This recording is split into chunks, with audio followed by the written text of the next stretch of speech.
Para muhibbin rahimakumullah, wabah penyakit yang melanda kita sampai saat ini belum diangkat oleh Allah Subhanahu wa ta'ala.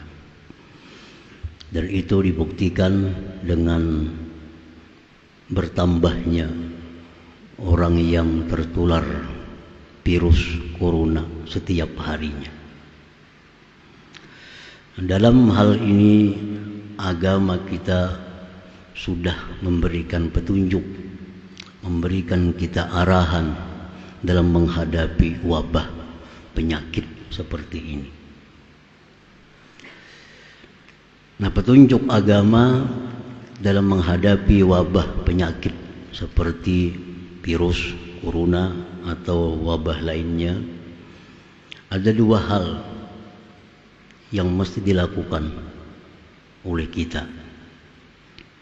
Yang pertama disebut dengan ikhtiar zahir, dan yang kedua ikhtiar batin. Ikhtiar zahir mentaati apa yang dianjurkan oleh yang ahli dalam hal ini, tentu para ahli kesehatan. Itu ikhtiar zahir. Apa yang dianjurkan oleh para ahli kesehatan agar kita terhindar dari wabah penyakit, itu adalah sesuatu yang mesti kita patuhi. Dianjurkan kita memakai masker karena khawatir kalau dalam tubuh kita ada virus, supaya jangan menularkan ke orang lain. Dan khawatir kalau orang lain ada punya virus, maka jangan sampai masuk ke mulut kita. Itulah antara lain kenapa kita disuruh memakai masker itu. Yang kedua, petunjuk kesehatan, kita mesti menjaga jarak, menghindari kontak badan. Karena dengan kita menjaga jarak, dengan kita menghindari kontak badan, kita akan lebih aman daripada tertular virus atau penyakit itu. Nah, maka dengan demikian tidak dianjurkan untuk saling bersalaman. Padahal salam itu sebenarnya sunnah. Dua orang muslim bertemu bersalam-salaman, gugur dosa-dosanya. Tetapi dalam kaidah hukum yang lain disebutkan dar'ul mafasid muqaddam ala jalbil masalih. Artinya menjauhi bahaya itu lebih utama dari mencari pahala. Menghindar dari bahaya lebih diutamakan dalam agama kita daripada sekedar mencari pahala atau fadilah. Nah, salaman itu pahala, tapi menghindari tertularnya suatu penyakit itu lebih utama untuk dilakukan. Nah, jadi oleh karena itu masa-masa seperti ini kada usah bersalaman, apalagi bepelukan. Lawas kada bertemuan bepaluk kiri kanan. Perbuatan yang sunnah itu dikalahkan untuk menjaga kepentingan kesehatan diri kita. Nah, para muhibbin rahimakumullah, dan lagi dianjurkan untuk sering mencuci tangan pakai sabun, karena itu dapat mematikan virus kalau ada di tangan kita. Nah, itu ikhtiar zahir yang mesti dilakukan, dan ikhtiar ini dilakukan bukan tanpa nilai, tetap diberi pahala oleh Allah Subhanahu wa ta'ala, karena tujuan kita ada menjaga anugerah kesehatan yang diberikan Allah kepada kita. Menjaga kesehatan itu diperintah oleh Allah. Maka kita lakukan yang demikian tadi, kita dapat nilai ibadah. Karena menjaga anugerah kesehatan yang diberi Allah Subhanahu wa ta'ala. Nah, para muhibbin rahimakumullah, yang kedua yang lebih penting dari itu ikhtiar batin. Ikhtiar batin menyerahkan diri kepada Allah Subhanahu wa taala, minta perlindungan kepada Allah, minta jaga lawan Allah agar dijauhkan dari wabah itu. Dan lagi arahan-arahan yang disampaikan Rasulullah sallallahu alaihi wasallam, baca pagi ini, baca petang hari ini, itu bagian ikhtiar batin agar kita terhindar daripada musibah itu. Nah, apabila ikhtiar batin sudah kita lakukan, ikhtiar zahir sudah kita lakukan, tinggal lagi kita menyerahkan sepenuhnya kepada Allah Subhanahu wa taala. Para muhibbin rahimakumullah, penyakit wabah ini bukan hanya terjadi sekarang. Di zaman dulu pernah yang lebih dahsyat daripada wabah corona. Di tahun 18 Hijriah, waktu Sayyidina Umar ibn Khattab menjadi khalifah, terjadilah suatu wabah besar yang disebut dengan ta'un Amawas. Amawas itu tempat di mana asal muasal virus ta'un itu.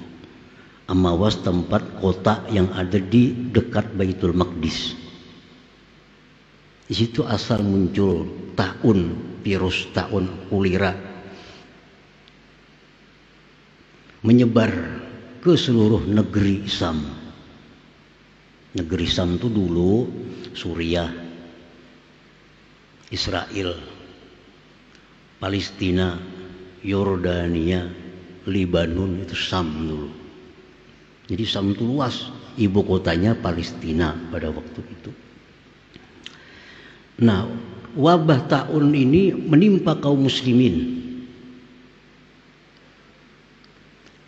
Belum sempat setahun, hampir 30.000 kaum muslimin yang meninggal dunia dengan wabah ini. Kada apa-apanya corona. Kita sudah parak setahun, 6 bulan dah. Kada sampai 10.000 yang wafat. Ini hanya sekitar negeri Sam. Hampir 30.000 kaum muslimin yang wafat karena wabah penyakit ta'un tadi.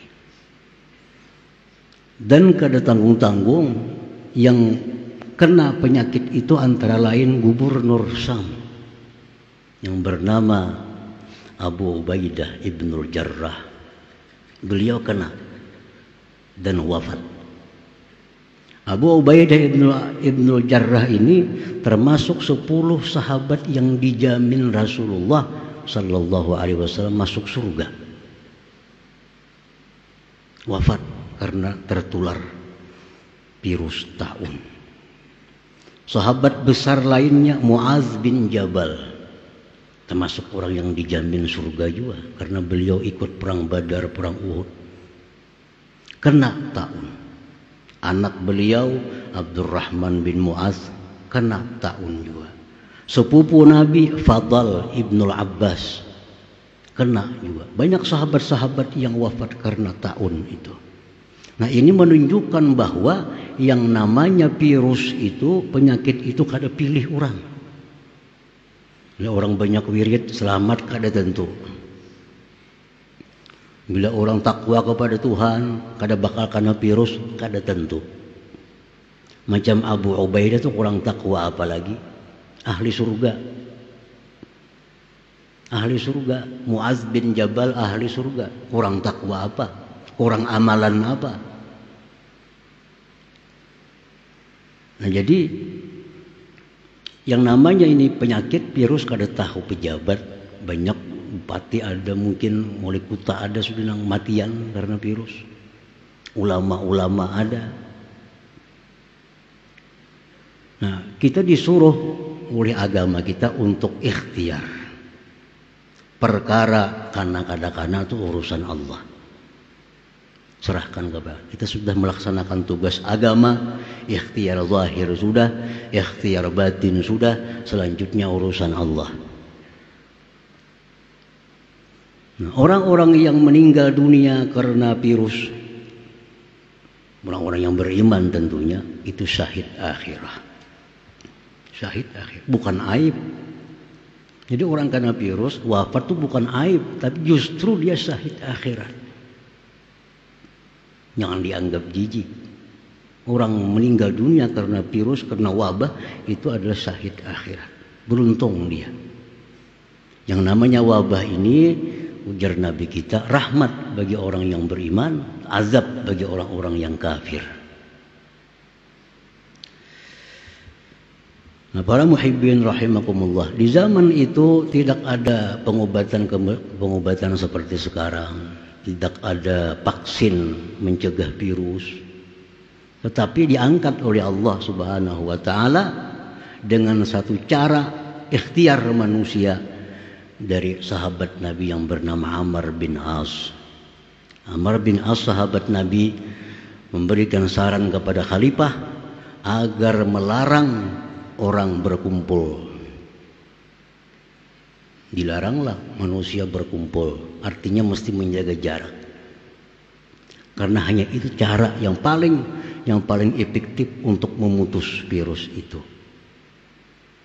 Maka disuruhlah orang diam di rumah, disuruhlah orang pergi ke gunung, jangan sampai ada perkumpulan-perkumpulan.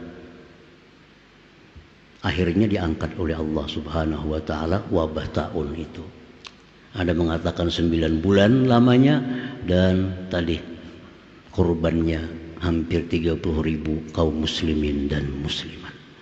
Nah, para muhibbin rahimakumullah, dengan berkah perkumpulan kita malam ini, berkah para aulia Allah Subhanahu wa taala, kita minta kepada Allah agar diangkat segeranya wabah penyakit yang ada pada kita dan pada negeri-negeri kaum muslimin lainnya. Amin ya rabbal alamin.